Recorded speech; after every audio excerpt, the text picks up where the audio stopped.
1936, que autorizou a redução salarial nos patamares de 25%, 50% ou 70%, né? E isso influencia, logicamente, no salário, que o salário é um dos fatores, uma das bases de cálculo da contribuição social. Tivemos aí também a medida provisória 955, que revogou a medida provisória 905, né? Que versa exatamente sobre aquela contribuição social que é seguro no caso do desemprego, no caso da rescisão contratual sem justa causa, pelo artigo 477 da CLT. Então, isso está previsto no artigo 1º da Lei Complementar número 110, também prevê, na verdade, uma vez que a medida provisória tenha perdido a sua eficácia, ela foi revogada pela medida provisória 955, com certeza voltará a vigor o artigo 1º da Lei Complementar 110, lá de 2001. Embora no Brasil nós não tenhamos aí a repristinação, né, conforme prevê o artigo 2º, parágrafo 3º, da Lei 4657, que é a Lei de Introdução às Normas do Direito Brasileiro. Nesse caso, como é uma medida provisória, a medida provisória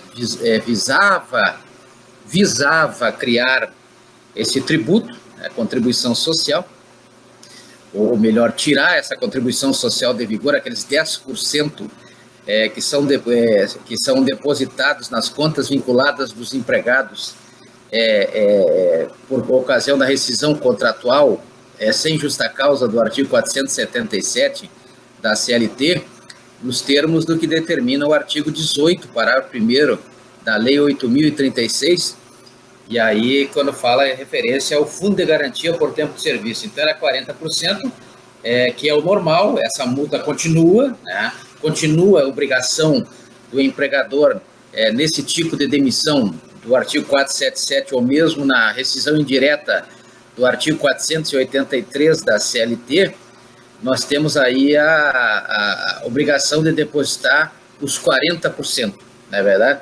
Então, mas esses 10% aí, eles realmente haviam caído, né? Mas agora voltou aí com a medida provisória 955, que revogou a medida provisória número 905, né?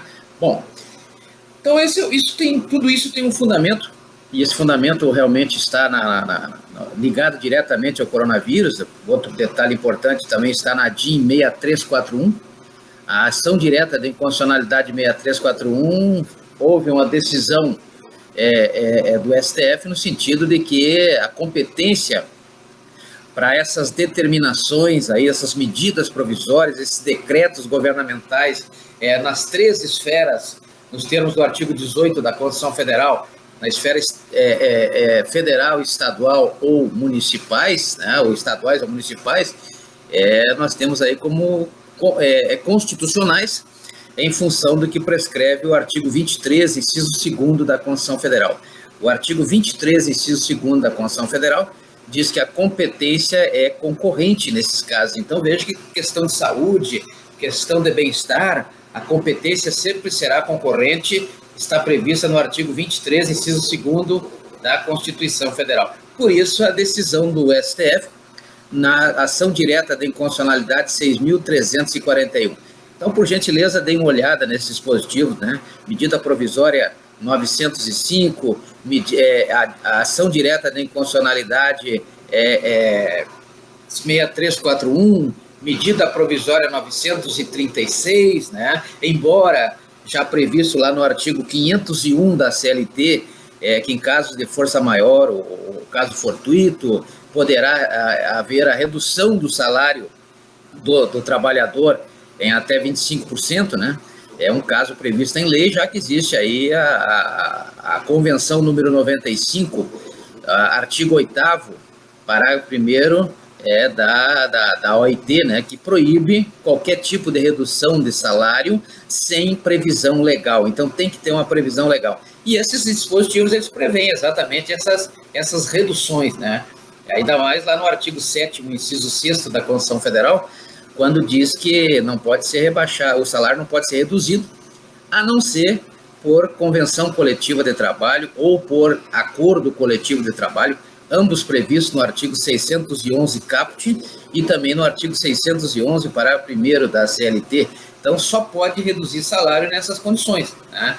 Mas aí, um caso de calamidade, um caso que é o nosso caso da Covid-19, eu estou falando Covid-19, né? Nós temos aí casos fortuitos, forças maiores, e acompanha aí o entendimento dos artigos 317, 393 e 478 da Lei 10.406. Então, acompanhe, faça uma leitura desses artigos associado ao artigo 501 da CLT, né, que com certeza irão aí verificar. E existe isso aí, reduzindo o salário, reduz a contribuição social, reduzindo o número de empregados, reduz a contribuição social. Então, o empregador, se ele reduzir o número de seus empregados, ele deixar de pagar vários empregados, vai reduzir também a contribuição com a Seguridade Social, com o Sistema S, com a educação, não é verdade? Que são as finalidades da contribuição social.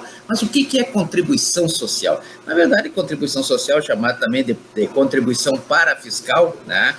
É uma contribuição social que tem que estar prevista, e é prevista no orçamento, né? No orçamento, tendo por base aí a Lei 4.320, lá de 64, dei uma lida nessa Lei 4.320 de 64, e o artigo 163 e seguintes da Constituição Federal, onde nós temos aí o Sistema Orçamentário Brasileiro, artigo 163 e seguintes da Constituição Federal. Mais precisamente, lá nas leis orçamentárias do artigo 165, parágrafo 5º, que nós temos lá 3 tipos de leis, não é verdade? Nós temos as leis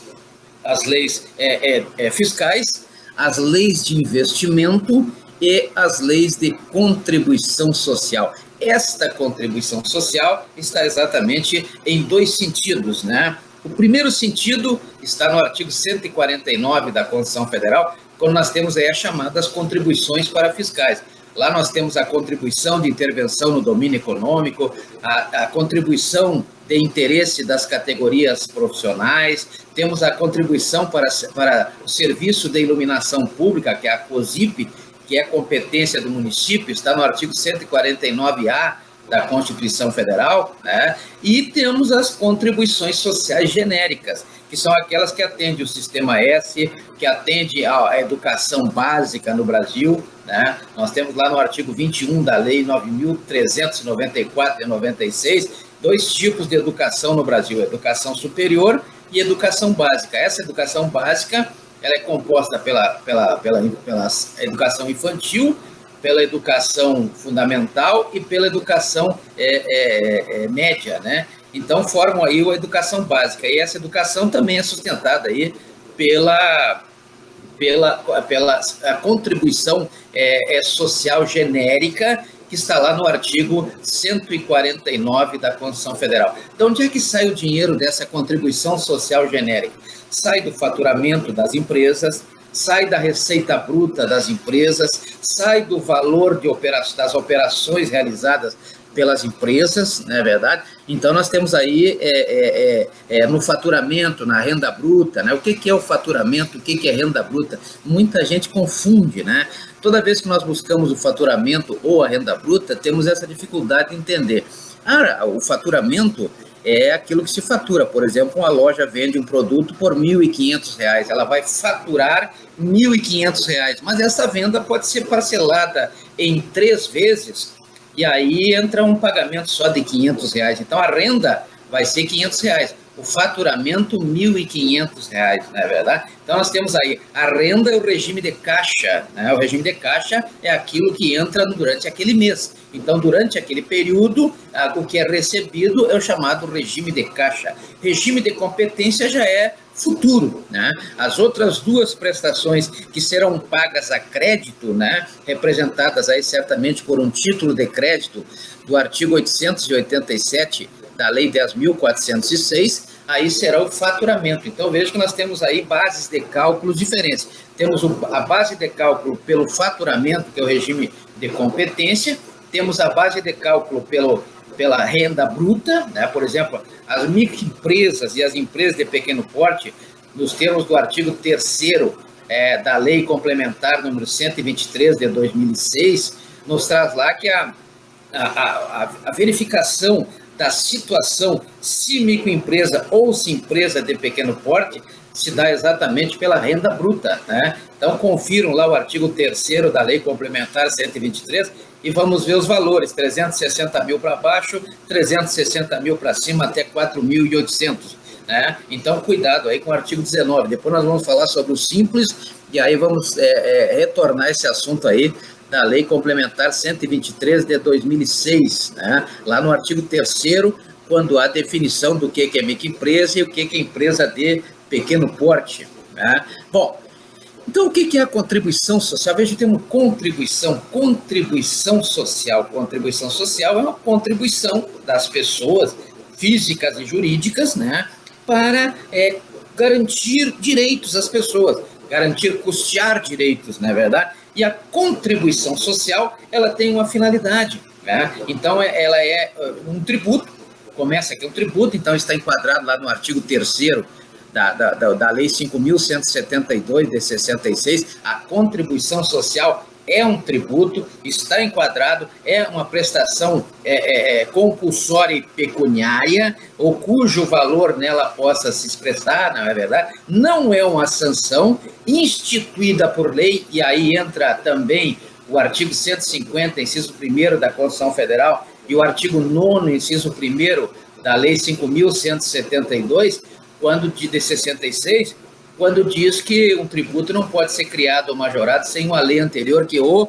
estabeleça. Então, a contribuição social, ela tem aí a finalidade, né, de custear determinadas finalidades. Qual é a diferença que nós vimos aí? Já vimos isso já tem que estar na massa, das primeiras 3 contribuições, dos tributos, as primeiras 3 espécies de tributos que já estavam na Constituição Federal, antes da Constituição Federal já estavam aí no artigo 5º da Lei 5.172 de 66, que são os impostos, que estão lá no artigo 16, temos as taxas no artigo 77 e temos as contribuições de melhoria do artigo 81 do CTN. Esses tributos são caracterizados pelo fato gerador. Já as contribuições que surgiram depois, inclusive a contribuição social, prevista lá no artigo 149 da Constituição Federal, né, ela é caracterizada pela sua finalidade. Qual é a finalidade da contribuição social? Então, a pergunta que se deve fazer é essa: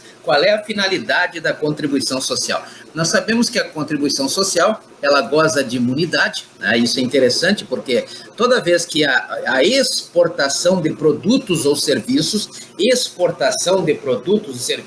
nós temos aí a imunidade, não existe a cobrança da contribuição social, não existe a incidência da contribuição social, mas ela incide quando há importação. Então, na exportação não incide, na importação incide. A imunidade na exportação está previsto no artigo 149, parágrafo 2º, inciso 1º da Constituição Federal. Ela pode ser a contribuição social tanto com alíquotas, olha a alíquota aí, nós já vimos os elementos quantitativos, quando nós estudamos o lançamento lá do artigo 142 do CTN, o lançamento é o instrumento que o Estado tem para poder constituir o crédito tributário débito para o contribuinte, nos termos do artigo 139 da Constituição Federal. Nós estudamos lá o decreto 70.235 de 72, e lá nós temos 2 tipos de elementos qualitativos e elementos quantitativos. Qualitativos, nós temos o sujeito ativo no artigo 119, temos o sujeito passivo no artigo 121, que pode ser tanto contribuinte quanto responsável tributário. Nós vamos estudar essa figura, e aqui na contribuição social nós temos a figura do sujeito passivo responsável tributário, previsto no artigo 121, inciso 2º, lá da Lei 5.172 de 66,